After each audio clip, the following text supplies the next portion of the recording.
Hello and welcome to a brand new Total War Warhammer guide. Today we are looking at the brand new update that's just been announced on the Total War Facebook page.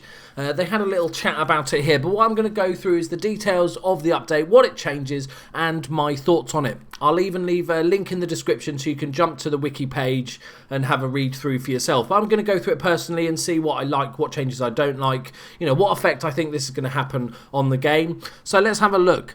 So there's some actual big changes, and there's actually a brand new unit which is going to be a game changer for the vampire count. So let's have a look through Total War Warhammer Update 1. So it's designed to add polish, blah-de-blah. We'll ignore all the fluff. They has done a beta release for DirectX 12 implementation. Is also live in the game update. You can find information on it and how to use it. I'm probably going to not do that for the time being. I'll wait until it's a bit more stable. There is a few known issues with it. But the big news is that the Blood Knights are coming to the Vampire Count's army, which is a godsend. As you know, a lot of the basic units of the Vampire Counts are slow as shit, really, and so the Blood Knights are coming. So a nice shock cavalry troop, which is just a perfect... it's really needed for the Vampire Count army. Other than sort of Vargeist and stuff like that, you don't really have that quick unit of stuff. So that's really, really good. They will be coming out, I think the patch is live on the 30th of June. And as soon as that goes live, I will do a unit guide to the Blood Knights. So make sure you subscribe so you can check out that, and along with all my other guides and stuff like that. So let's have a read through. Once the Order of the Knights of the Blood Dragons, these noble warriors were dominated and given the blood kiss by the vampire Wallach of the don't do names Harkon family. In Underdeath, the skill is no less potent. They are among the most powerful cavalry in the old world. Think of them as a bad version of Reichsguard Knights, basically. Tier 5 shock cavalry. Blood Knights are recruitable from the Vampire's Keep building, along with the Black Coach, which also has a buff later on, which we'll talk about. Heavily armoured and shielded with a high charge bonus. They smash into infantry with ease, and with the anti-large ability they are able to take on larger foes. Fantastic. They're also given the frenzy ability like Savage Orcs, meaning they deal more damage as long as their leadership is high. Blood Knights can also be directly improved with 2 technologies, turning knightly orders, bonuses to melee attack and melee defense and charge bonus, and Delusion of Grandeur, upkeep and recruitment cost reductions. Fantastic. Really good for the Vampire Count's army. Gives them something different. So now let's move on to some of the changes. These are the hero changes. So AI controlled heroes will now receive half the amount of experience that the player would following an action, so they don't level up quite as quickly. Reduced AI controlled hero success chance on easy and normal. That's great. Rebalanced traits and followers that could affect hero action success chance. Hero action, we kind of need to see that in action before I can really comment on it. Hero actions that damage the entire target army cause significantly less damage, which is fantastic because that was overpowered as fuck, really, wasn't it? Alright, spell ability and effects changes. Obviously, spells were one of the sort of brand new things to Total War, so I'm not surprised that they're having to sort of redo a lot of this stuff and work out what's working. So, the effectiveness of direct damage spells, e.g. the Spirit Leech, is now modified according to context, bringing them more in line with other spells. Their damage output is now more variable as a result. I think variable is a good thing.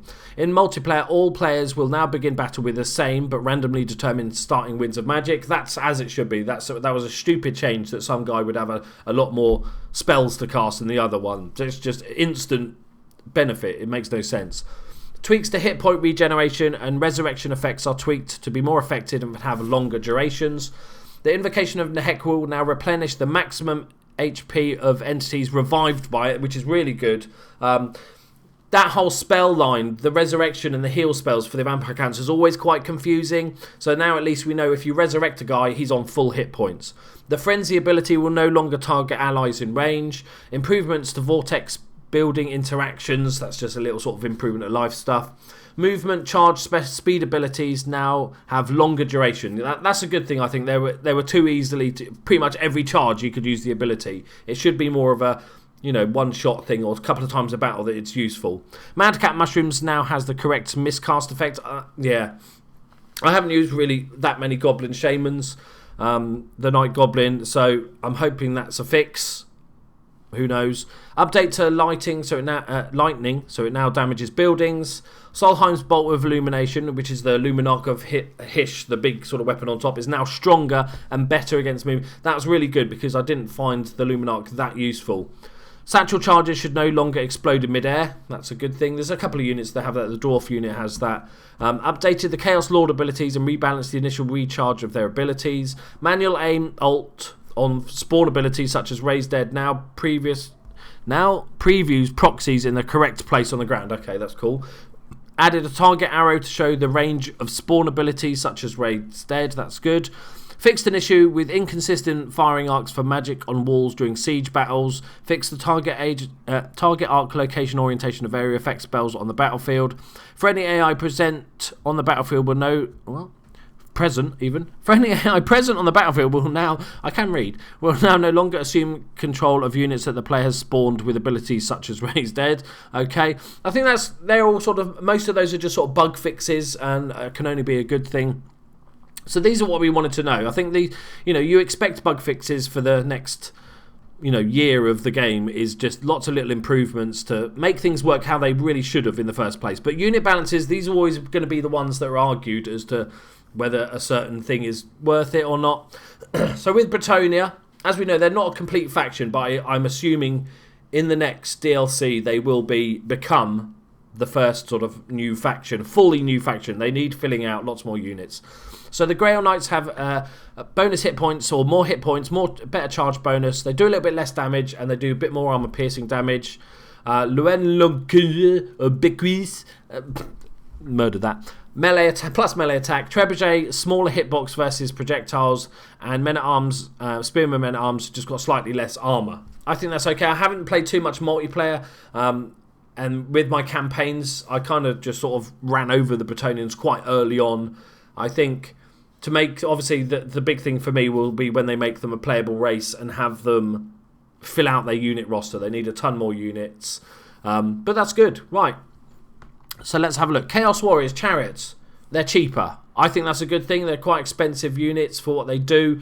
And it's quite easy to lose them in a battle if you don't get them out of combat and you just get them stuck. Those units can go down quick and having to replace them a lot. Chaos Spawn, smaller hitbox versus projectiles. It's something I've not really noticed. The Chosen have plus armor, which I think is a good thing because Chosen are massively heavily armored, so that goes in line with what they should be. Chosen with halberds are plus bonus damage versus large, as it should be. The Dragon has plus armor, plus hit points, and plus melee attack. That's definitely a good thing, I think. Early on, when you fight these sort of big monstrous cavalry or the monsters, is that you think, God, they're overpowered. But when you start getting artillery and stuff like that, you can just destroy them quite quickly. So I think a little buff to these units, makes them used more in battle. I think that's a good thing. Dragon Ogres, melee defense, plus damage, plus missile resistance. I think it's one of my favourite looking units in the army, so I'm happy that they've got a little buff there. The Forsaken have got minus armor, minus melee attack, minus defense, minus damage. They're a bit quicker and they have a bit of charge bonus. I think a lot of these changes have come in because I imagine that they watch, or a good way of testing is to see the multiplayer battles and watch the multiplayer battles. And if every time a Chaos Army general comes in and half his army is Forsaken, there's probably a reason why. And so they've obviously seen that and gone, okay, look, everybody's taking a ton of units for Forsaken. They're a little bit OP. We'll reduce them. But we'll give them a side buff, meaning that they have a bit more speed, a bit more maneuverability, and a bit more of a charge. So the Hell Cannon rebalanced projectile properties for greater effectiveness. That's a good thing. Knights have plus hit points, plus melee defense, plus charge bonus. Knights with lances do less damage, but plus more armor piercing damage. Okay, so that's just sort of a balance thing. Marauder Horsemen, all of them, plus damage, plus reload speed, plus accuracy. I think that's a good thing. Sigvald now has the Strider. So Sigvald the Magnificent. He's the special character, one of the special characters for the Chaos Army. He is known to be an arrogant and in love with himself. He has a mirrored shield because he loves looking at himself, for instance. And the Stride and his special armor actually makes him float slightly above the battlefield. So the Strider ability means he doesn't get any movement penalties for running through trees, etc. So that's a good thing. That plays to the character. That's how he should be. The Sorcerer Lords do more damage and leadership, have more leadership, and they're a little bit cheaper. The Trolls do more damage, and the Warhounds, are plus speed. I think that's good. I think that's pretty good. I'm interested to see, because obviously we're looking at plus armor for the Chosen. We don't know how much armor. Is that 1 armor? Is that 5 armor? Is that 10 armor? How big buff is that? Obviously, they've realised that Forsaken, for the cost and everything, are a lot more powerful than Chosen. So they've buffed the Chosen. They've debuffed the Forsaken and made them play a little bit differently with their speed and charge bonus. So, Dwarfs. Moving on to the Dwarfs. My most hated army to play against. Just because I don't like being shot at, pretty much. So the Flame Cannon does more damage and it has more range. I'm interested to see how much range, because if it's too long a range, it is just ridiculous. Increased firing angle to allow firing from a second row. Okay, so that's interesting. That goes back to I made a video on friendly fire that you guys can check out. So that changes that slightly. That's good.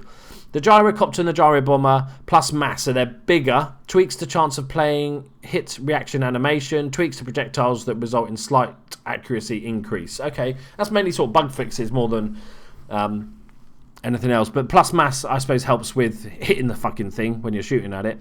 Iron Drakes and Trollhammer Torpedoes are plus damage. I love the idea of the unit, but I'm never a fan of these sort of smaller missile units that are hard to sort of keep useful. Like that first 1 or 2 shots is amazing, but it's hard to then keep them out in the fight and stuff like that, or get good shots off. So they've obviously decided to buff those a little bit. Minus with blasting charges, minus projectile damage. I'm very happy about this fix. Blasting charges just did so much damage, and obviously they fixed it so they don't blow up in midair. So in actual fact, they would have done more damage, so they've reduced the damage probably to compensate for that. But those blasting charges are just nasty. The Organ Gun has plus penetration, so it now penetrates troll-sized enemies too. That's very good. Slayers, lower chance of getting knocked down by splash attacks. I think that makes sense, because Slayers, their whole business is getting up in someone's face and slashing at them with their axes, with their two axes. So I think that kind of goes with the theme of the game and how Slayers play. They're not going to fucking fall over. They're going for it. So, a few changes to the Empire. The Empire Knights get a plus charge bonus. It looks like they're buffing Knights as a whole. All of the sort of those Knight armor seem to be getting a little bit of a buff even. Hellblaster Volley Gun plus penetration now penetrates cavalry sized models too. Okay, that's good. That goes in line with the Dwarfs. Demigryph Knights. Plus, so they're more expensive, they do more damage, they do less armor piercing, and they're a little bit slower. So overall, probably definitely a debuff on that. Definitely, I'm happy with that. I think they're a little bit overpowered. The Griffin has less speed, and the Steam Tank has less speed. I'd nerf the Steam Tank more, to be honest. I think Steam Tank is way overpowered. I think they should be rarer in the game. I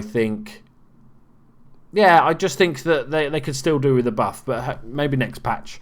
So the Greenskins, my favourite personal army, not because they're good, because they're fucking crazy. The Goblin Big Boss does more damage, more melee attack, more melee defense, and is cheaper. That's really good, because I love goblins more than orcs. I love goblin-themed army, but they're fucking useless. So if that helps a little bit, then that's great. Trolls plus damage, smaller hitbox versus projectiles. So that means, so they're going to do a bit more damage and take less damage from missiles. That's good. Wolf Chariot plus hit points, plus melee attack, plus charge bonus. Brilliant. Helps my little goblins. I think it was always a case of why have a Wolf Chariot when you can have an Orc Chariot. The Goblin Bow units do less damage, and while that affects my little goblin-themed army, I think that probably makes sense. They're little weaklings. They're not going to do a massive amount of damage. Forest Goblin Spider Riders, minus hit points and minus armor piercing damage. As much as I hate it, I agree with it. I think Spider Riders were way too overpowered. I still think they need to fix Spider Riders on the charge, because just how far they can punt a Dwarf or an Empire Knight. Like, you charge them in and they go 40, 50 feet. Like, ridiculous.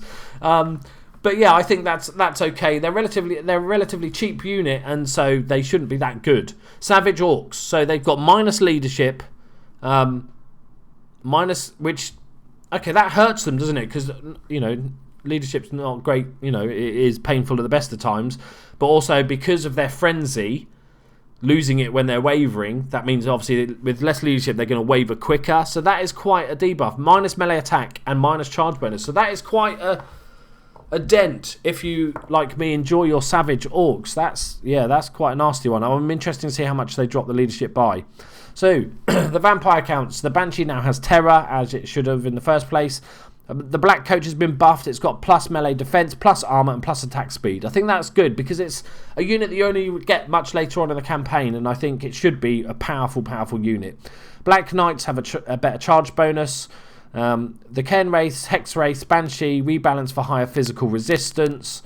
Crypt Horrors are a little bit slower, do a little bit damage, and a little bit less armor because they're a little bit overpowered, and the Terror Geist has less speed. So, as I was talking about the Vampire Counts having not that many units that are quick in the army, what they've done is 2 units have got even slower speed, which is a pain in the arse, but obviously you've got the Blood Knights now, which make up for your sort of shock cavalry speedy guys.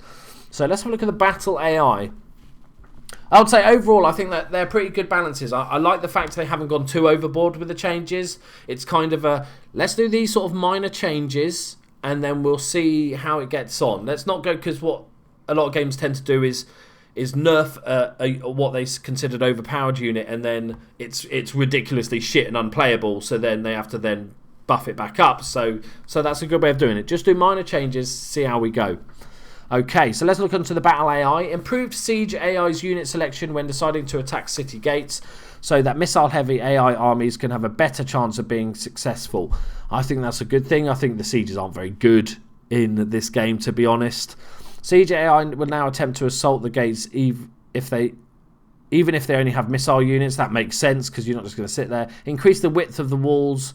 The siege AI will attempt to defend. Okay. Improved AI's positioning on walls when defending during siege. That's good because they just fucking run all over the place like headless chickens.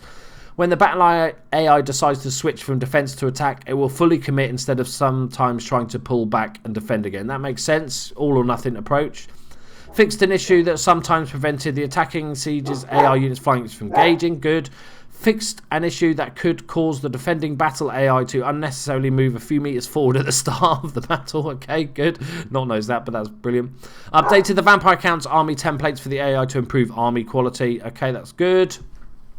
Overall, good. Okay, but our sieges still need a ton of work. They've been probably my most disappointing part of the game, I think, so far. Campaign AI increased war coordination. I haven't played the co-op stuff and the multiplayer stuff too much, so I'll go through the changes in a minute, but just so you know. But the campaign AI increased war coordination attack priority in the campaign to help make AI factions respond more readily to war targets. Okay, good. Diplomatic treaties now have a bigger impact on the player's reliability rating, and the AI remembers them for a long... That's really good, because you could break a treaty and go to war. Nobody seems to be that bothered, and it was kind of wishy-washy, so I'm glad that it actually has more of an effect, so it makes you think about having that peace treaty if you know that in 10 turns you're going to go to war with them, sort of thing. Campaign AI is now less likely to offer money and more likely to assign more alliances. Good, because I just get given money. It's like, would you like a peace treaty? And we'll give you 1,000 gold. Next turn, would you like a peace treaty? And we'll give you 1,000. It's like, steady on. Campaign AI is now a bit more cautious when intercepting enemy armies. Okay, AI is now less inclined to start chasing the chaos player around the campaign map. Okay, that's a good thing. Increase the chance of chaos recruiting when they are in a position to do so when controlled by the AI.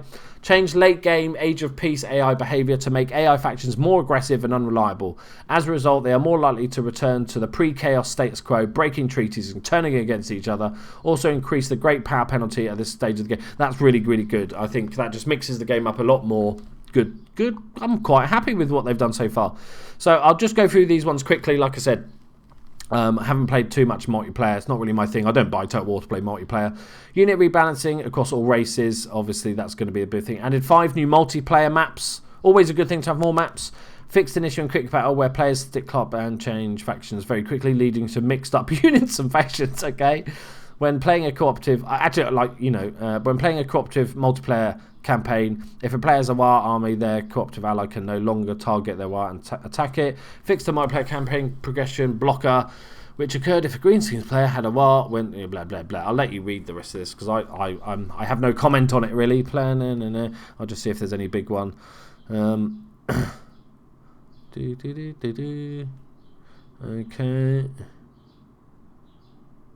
Okay, fine. Like campaign stuff. This is improvements. Auto Resolver now deals less damage to higher quality units. That's brilliant because it used to if you had like 5 starter units, like a spearman or whatever, and then 5 knights, you'd take so much damage to the knights and stuff, and it's like you wanted to mix that up a bit, so that's good. I tend not to use auto-resolve unless it's like a landslide victory. I just can't be asked to load the map, but I do like to play because that's why I bought the game. Subculture targeting missions are now always cancelled when the target subculture is destroyed. Makes sense. Diplomatic attitudes will no longer change by opening and closing the diplomatic. That's a good. That's a good thing. Just opening the menu is like, no, I've changed my mind, mate. Display diplomatic attitude updated to more accurately reflect the AI's attitude. Change diplomatic relations should now trend towards the target attitude much faster. Fixed a bug during diplomacy involving the AI breaking military access with the player. Few bug fixes, more bug fixes here. Okay, added a warning when the player tries to switch stance while the army has pending recruitments. That makes sense. Fixed initiative cause mission objectives to wrongly display the player faction. Lots of nice little bug fixes here, but stuff a lot of you might not even ever come across. Removed the zoom to location icon from followers that have been attained but are not attached to a character. Dragging the scroll bar to the end of the victory screen will no longer return it to the start of the bar. Lots of little bits here that I'll just sort of scan through it for anything that's when joining a war through diplomacy, the player's Green Sing War faction will now also join the war. Fixed character scaling on pre blah blah blah blah.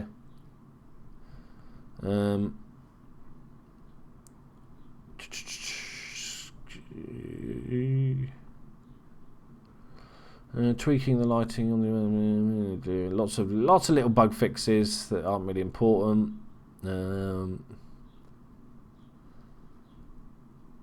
Mork is now considerably morkier. Good. Okay, fix some texture stuff, coastal shadows, bloody blah.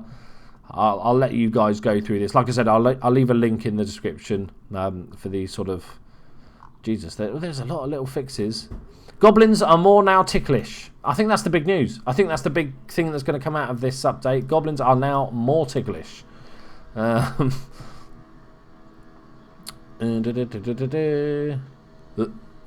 thought that one was just the campaign map. Fix some squares appearing. Okay, fix them. Battle general. I'm just gonna, like I said, scan through these. Audio. Fixed a bug. All boy Biggins will no longer raise their arms as if they have a shield when taking projectile fire. I've not noticed that. Fixed an issue with vampire count back cage projectiles from siege turns. Improved combat. So a lot of the animations have improved. That's good. Lots of audio bugs as well.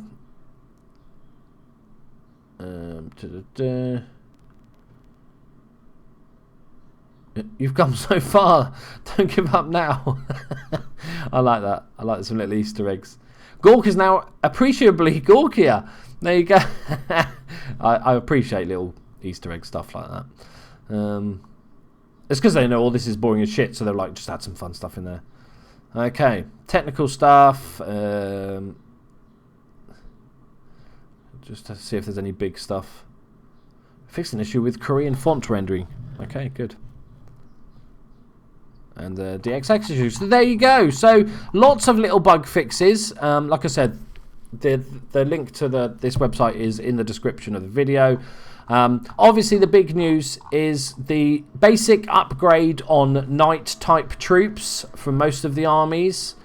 The flame cannon seems to have got a decent upgrade as well. I think the biggest nerf is the Forsaken, which have taken a massive hit. But the other units have, like the Chosen seem to have got a buff as well, so that's good, and the Dragon Ogres as well. So that might mix up the Chaos Army, especially in those online battles. And the Bretonnians got a little fix as well. I think the biggest, obviously, thing is the Blood Knights. Like I said, the update comes out tomorrow, so as soon as I've got it on my machine, I will go through and play a few games with the Blood Knights, and then do one of my little mini guides on the Blood Knights. Just to see if they're mainly... What I'll do is I'll load them up with the Rights Guard Knights and see how different they are and how different they play to each other. So make sure you subscribe for that. If you enjoyed the video, hit that like button. Let me know what you thought of the bug changes, especially the sort of the balance changes. because this is always somewhere where people are going to argue because of their personal dealings with various armies or issues they've had with certain units.